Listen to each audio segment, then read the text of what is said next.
അപ്പോൾ നമ്മൾ ഇന്നത്തെ പരിപാടി ഫില്ലർ ഊരുക, ഫില്ലർ എടുത്ത് വെക്കുക. എന്നാൽ 6 फिलर വെച്ച് 7 फिलर വെക്കാണ്ട് കേട്ടോ. ഓ യാദു बोलो आज कितना बजे काम खत्म होगा? 1 बजे. 1 बजे. आज जुनेद भाई 12:15 അതാണ്. അപ്പോൾ ഇന്നലത്തെ ഇവിടെ കൺട്രോളിങ് ജുനേദ്. ഇന്ന് ജുനേദ് ഫസ്റ്റ് ഇവിടെ എന്ത് പണിയാ, എങ്ങനെ തുടങ്ങിയ? ഫസ്റ്റ് ഇപ്പോൾ പെട്ടിയൂരു. അതാണ് മക്കളെ. മറ്റേ संजीत बोलो आज कितना बजे काम खत्म होगा? 1 बजे खत्म होगा. कल कितना बजे खत्म? 2 बजे. അപ്പോൾ മക്കളെ നമ്മൾ ഓരോ പണിക്കുണ്ടല്ലോ ഓരോ കൺട്രോളിങ് ഉണ്ട്. അതാണ് ഇന്നിപ്പോൾ ജുനേദ് പറഞ്ഞു പെട്ടി ഊരാന്നാ. നമ്മളിന്ന് പെട്ടി ഊരല്ല വേണ്ടിയപ്പോൾ ഇപ്പം നമ്മളെല്ലാവരും പോയി സാധനം മുകളിലോട്ട് കയറ്റാൻ വേണ്ടി. കാരണം എന്താണ്, നമുക്ക് ഈ കോൺക്രീറ്റ് ഇടാൻ ഒരു കുതിരയാണുള്ളത്. ഒരു കുതിരയും ഓരോ ഫില്ലറും ഇട്ട് പോരാൻ കഴിയുള്ളൂ. അപ്പോൾ നമ്മൾ ഫസ്റ്റ് ചെയ്യേണ്ട പണി എന്താണ്, സാധനം മുകളിൽ കയറ്റാൻ വേണ്ടി. സാധനം മുകളിൽ കയറ്റി സാധനം കുഴക്കുന്ന സമയത്ത് ഓരോ പെട്ടി ഊരുക, അത് കോൺക്രീറ്റ് ഇടുക. അങ്ങനെ സെറ്റ് ചെയ്ത് വന്നാൽ എന്താണ്, നമുക്ക് 12 മണിയാകുമ്പോൾ പരിപാടി തീർത്ത് പോവാം. ഓക്കെ, അപ്പോൾ വീണ്ടും കാണാം. അപ്പോൾ നമ്മളെ പണി എപ്പം 12 മണിയാകുമ്പോൾ തീരുന്ന. നമ്മൾ ഇനിയിപ്പോൾ ഒരു 11 മണി നമ്മൾ പറഞ്ഞാൽ എന്തായാലും നമ്മളെ കൂടെ പണിയെടുക്കണമെങ്കിൽ നമുക്ക് എന്തെങ്കിലും ഒരു ആത്മവിശ്വാസം ഉണ്ടാകണം, ഒരു പ്രതീക്ഷ നമ്മൾ കൊടുക്കണം. പണി എപ്പം തീരുന്നുള്ളതല്ല. നമ്മളെ കൂടെ ഏതെങ്കിലും ഒരാൾ പറയാണ് 3 മണിയാകുമ്പോൾ പണി തീരില്ല, 4 മണിയാകുമ്പോൾ പണി തീരും. അപ്പോൾ ബാക്കിയുള്ള ആൾക്കാർക്ക് ചടയ്ക്കും. അത് പാടില്ല, ചടപ്പിക്കുന്ന രീതിയിലുള്ള വർക്ക് പാടില്ല. നമ്മളൊരു 12 മണിയിൽ 11 മണി എന്ന് പറയുമ്പോൾ നമ്മളെ കൂടെ പണിയെടുക്കുന്നവർക്ക് ഒരു പ്രതീക്ഷ വരും. 11 മണിയാകുമ്പോൾ തീരുമോ? അപ്പോൾ പണിക്ക് ഒന്നുകൂടി ഒരു സ്പീഡ് വരാൻ, ഒരു എനർജി വരാണ്ട് അതിനുള്ള മരുന്നാണത്. അവിടെ വേണിട്ടൊക്കെ ഇപ്പോൾ അവിടെ സാധനം അത്രയ്ക്ക് ദൂരെ പോയി കൊണ്ടുവരണം കേട്ടോ. മൂർസാമോനും വേണിട്ടും റെസ്റ്റിലാണ്. എന്താ രാവിലെ തന്നെ പണി തുടങ്ങിയില്ല, പണി തുടങ്ങിയ മുമ്പ് റെസ്റ്റാ. അപ്പോൾ അതവിടെ എംസാൻ ഫുള്ള് മുകളിൽ കയറ്റി ഇത് മിസ്സാക്കാനുള്ള പരിപാടിയിലാണ്. ഓനവിടെ മെറ്റൽ ചാക്കിലാക്കേണ്ടി രണ്ടാളും. അപ്പോൾ മെറ്റൽ ചാക്കിലാകുമ്പോൾ ഞാൻ 2 കൈക്കോട്ടാളുണ്ട്. അപ്പോൾ അത് ജുനേദ് എന്ത് ചെയ്യും, ആ പെട്ടി ഊരും. ഓക്കെ, ആ പെട്ടി ഊരി എന്താ നമ്മൾ പെട്ടി ഇവിടെ ഒരൊറ്റ പെട്ടി സെറ്റ് ചെയ്ത് കൊടുക്കുമ്പോൾ ഒരൊറ്റ കോൺക്രീറ്റ് കുഴച്ച് കഴിഞ്ഞിട്ട് അതിങ്ങനെ ഇട്ട് പിന്നെ ബാക്കിയുള്ളതൊക്കെ ഓട്ടോമാറ്റിക്കായിട്ട് ഇങ്ങനെ സെറ്റ് ആയിക്കൊണ്ട് നിൽക്കും. ഓക്കെ, ഇന്നത്തെ സമയം സെയിം ആയിട്ട് വരിക. കാരണം ഇന്നലെ പെട്ടി കൊണ്ടുവന്നതാണ്, ഇന്ന് പെട്ടി ഊരി സെറ്റ് ചെയ്യണം. അപ്പോൾ പണീൻ്റെ ഇത് നോക്കുമ്പോൾ ഒക്കെ ഒരേ ഇതാണ്.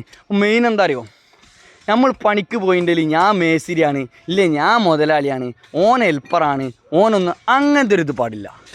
പണിക്ക് പോയാൽ നമ്മളെല്ലാവരും എന്തിനാണ് പോകുന്നത്, കല്യാണത്തിനല്ലല്ലോ പോകുന്നത്. പണിക്ക് വന്നാൽ എല്ലാവരും പണിക്കാണ് പോകുന്നത്. പണിക്ക് പോകുമ്പോൾ എല്ലാവരും ആത്മാർത്ഥത്തോട് പണിയെടുക്കണം. എന്നാൽ നമുക്ക് എന്താ പറയുക, പണി തീർത്തു പോവാം. ഈ പണി കഴിഞ്ഞാൽ നമ്മൾ വേറെ പണിയൊന്നും ഇല്ലല്ലോ. ഇത് കഴിഞ്ഞാൽ നമ്മൾ പുറകെ പോവാണ്. പിന്നെ എന്തിനാ നമ്മൾ വെറുതെ വലിപ്പിക്കുന്നത്? വെള്ളിയാഴ്ച ഒക്കെ അല്ലേ.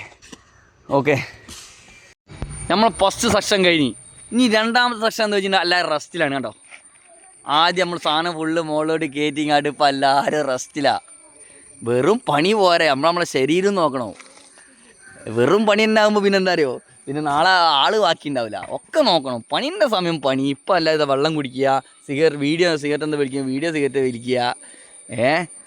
ആ സമയമാണ് ഇപ്പോൾ. ചിലപ്പോൾ ഫോൺ വിളിക്കേണ്ട ആൾക്കാരുണ്ടാവും, ഫോൺ വിളിക്കുക. ആ ഒരു ഇടവേള ഉണ്ടോ. അപ്പോൾ വീണ്ടും ഇതാ ഇനി നമ്മളടുത്ത പരിപാടി ഇതാ. ഒരു ടീം ആ കോൺക്രീറ്റ് 3 ആൾ കോൺക്രീറ്റ് കുഴയ്ക്കും. ബാക്കി ഒരൊറ്റ പെട്ടി നമ്മൾ ഊരിയില്ല കേട്ടോ. സാധനം മുകളിൽ ഫുള്ള് സെറ്റായിട്ടുള്ളൂ. 3 ആൾ എന്ത് ചെയ്യും, പെട്ടി ഊരിങ് അടുപ്പിൽ സെറ്റ് ചെയ്ത് കൊടുക്കും, കോൺക്രീറ്റ് കുഴച്ച് കൊടുക്കും. അതാണ് 3 ആളെ പണി. 3 ആളെ പണി അത് ഫില്ലർ മാത്രം കോൺക്രീറ്റ് ഇട്ടും പോലും മാത്രം. 3 ആൾ പെട്ടി ഊരുക, പെട്ടി കൊടുക്കുക, ഓയിലടിക്കുക, തൂക്കിട്ട് എടുക്കുക. ഇതാണ് 3 ആളെ പണി. ഓക്കെ, അപ്പോൾ നമ്മൾ ഫില്ലർ കോൺക്രീറ്റ് തുടങ്ങിയിട്ടോ. 3 ആൾ ഇതാ കോൺക്രീറ്റ് ഇട്ടുകൊണ്ടിരിക്കുകയാണ്. ഇവർ 2 ആളെ പണി എന്താണ്, കോൺക്രീറ്റ് കുഴക്കുക. ഇതിൻ്റെ പണി എന്താണ്, വീഡിയോ പിടിക്കുക. അപ്പോൾ അങ്ങ് 6 ആൾക്കും എന്താണ് പണിയാണ്. ആരും വെറുതെ നിൽക്കില്ല, എല്ലാവരും പണിയില്ല. എന്തോ ഒരു ആവേശം. ബേണട്ടറൊക്കെ പറഞ്ഞ് 11 തന്നെ അവൻ പണി കഴിയുന്നു. അത്രോൾക്കും ആത്മവിശ്വാസം കൂടിപ്പോയി. അതാണ് മക്കളെ നമ്മൾ കൂടെയുള്ള പണിക്കാരെ ചടപ്പിക്കുന്നത്. ഓലെ കൂടെ നമ്മൾ ആവേശം കൊടുത്തിട്ടുണ്ടല്ലോ, അതുള്ള മിയ ആയിരിക്കും. അപ്പം എല്ലാവരും പറയുന്ന ഒരു 11 തന്നെ ആകുമ്പോൾ പോയിക്കൂടെയുള്ള കാഴ്ചപ്പാടാ.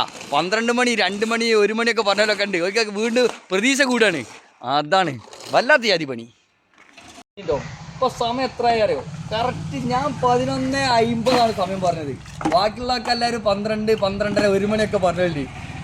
ഇതൊക്കെ കഴിച്ചേ കിതർ देखा देखा नहीं 11:56 11:56 ഫുള്ള് പണി കഴിഞ്ഞ്. വേണേട്ടാ നിങ്ങളൊരു അഭിപ്രായം പറയും, എങ്ങനെയുണ്ട് നമ്മളെ പണിനെ പറ്റി നിങ്ങളെ അഭിപ്രായം പറയും. അത് നിങ്ങൾ പറയണോ? വേണേട്ടൻ നമ്മളെ സൈറ്റിൽ ആദ്യം ഒരു 2 കൊല്ലം മുമ്പ് നമ്മളെ പണ്ടതിന് അത് കഴിഞ്ഞ് നമ്മളെ വിട്ട് പല സ്ഥലത്തും പോയി. അടിപൊളി പറയുന്നത് വേണേട്ട കളി വല്ലാത്ത കാര്യം. അപ്പോളേ നമ്മളെ ഫുള്ള് പണി കഴിഞ്ഞ് ഓക്കെ. ഇന്ന് വെള്ളിയാഴ്ച ആയതുകൊണ്ട് എന്താ പറയുക, പള്ളിയിൽ പോകുന്നതിന് മുമ്പ് പണി തീർക്കണമെന്നൊരു ഇതുണ്ടായി. അതുകൊണ്ടാണ് ഇത്ര ലേസം സ്പീഡാക്കി പണിയെടുത്ത്. ചായ ഒന്നും കുടിച്ചില്ല, ഇനിയിപ്പോൾ പണി കഴിഞ്ഞ് പോയി ചായ കുടിച്ച് പള്ളിയിൽ പോവാം, ആ ഒരു കണ്ടീഷനിലാണ്. വെള്ളിയാഴ്ച ആകുമ്പോൾ ഇനി തുണി കുപ്പായി മാറ്റി പിന്നെയും പോയി വന്ന് ഇറങ്ങി പിന്നെയും കോൺക്രീറ്റ് പണിയാകുമ്പോൾ ഒരു ചടപ്പിക്കലാണ്. അതുകൊണ്ടാണ് പിന്നെ സ്പീഡാക്കി പണിയെടുത്തത്. അപ്പോൾ നമ്മളൊക്കെ ഒരേ തുല്യ രീതിയിൽ പണിയെടുത്തത് കൊണ്ടാണ് നമ്മളെ പണികൾ മുഴുവൻ കഴിഞ്ഞാൽ ആരും കുഴങ്ങിയിട്ടുമില്ല, ചടച്ചിട്ടില്ല, ഒന്നുമില്ല. ഇനി ഒരു 4 ഫില്ലറും ഉണ്ടാകുമ്പോൾ ഫില്ലറൊക്കെ, പക്ഷേ പറഞ്ഞിട്ട് കാര്യമില്ല, ഓരോ ഫില്ലറിന് ഓരോ കണക്കുണ്ട്. അതാണ് ഇപ്പോൾ 5-6 ആൾ വന്ന് 7 ഫില്ലർ വെച്ച് അതേ കഴിയുള്ളൂ. മനുഷ്യൻ്റെ ശരീരം നോക്കണമല്ലോ, ഈ പണി മാത്രം പോരല്ലോ. അപ്പോൾ അൽഹംദുലില്ലാ നമ്മൾ ഈ ഫില്ലർ വെക്കണം ഫുള്ള് പണിയെടുത്ത് കഴിഞ്ഞിട്ടോ. 13 ഫില്ലർ നമ്മൾ 2 ദിവസം കൊണ്ട് അടുത്ത്. ചില ടീമൊക്കെ എന്ത് ചെയ്യും, ചിലപ്പോൾ ഒറ്റയടിക്ക് തന്നെ ഫില്ലർ കൊണ്ട് സെറ്റ് ചെയ്ത് കോൺക്രീറ്റാറെ വിളിച്ചിങ്ങാട്ടി മൊത്തത്തിൽ കോൺക്രീറ്റ് ചെയ്യും. അതിൽ വലിയ ലാഭമൊന്നുമില്ല. അതിപ്പോൾ നമ്മൾ വണ്ടിക്ക് കൊണ്ടുവന്ന് വണ്ടി കൂലി 2 പ്രാവശ്യം വണ്ടി കൂലി, പിന്നെ സാധനങ്ങൾ പെട്ടി പല സ്ഥലത്തുനിന്നും പോയിട്ട് നമ്മൾ തിരഞ്ഞു കൊണ്ടുവരണം. വാടക പെട്ടി ഒക്കെ ഒരു സ്ഥലത്തുനിന്നും കിട്ടില്ലല്ലോ, അപ്പോൾ ഒരുപാട് വണ്ടി കൂലിയും കാര്യങ്ങളും കൂടും. അപ്പോൾ അങ്ങനെയാണ് സംഭവങ്ങൾ. Okay, thank you. അപ്പോൾ വീണ്ടും നമ്മൾ അടുത്ത വീഡിയോ ആയിട്ട് കാണാം. Thank you.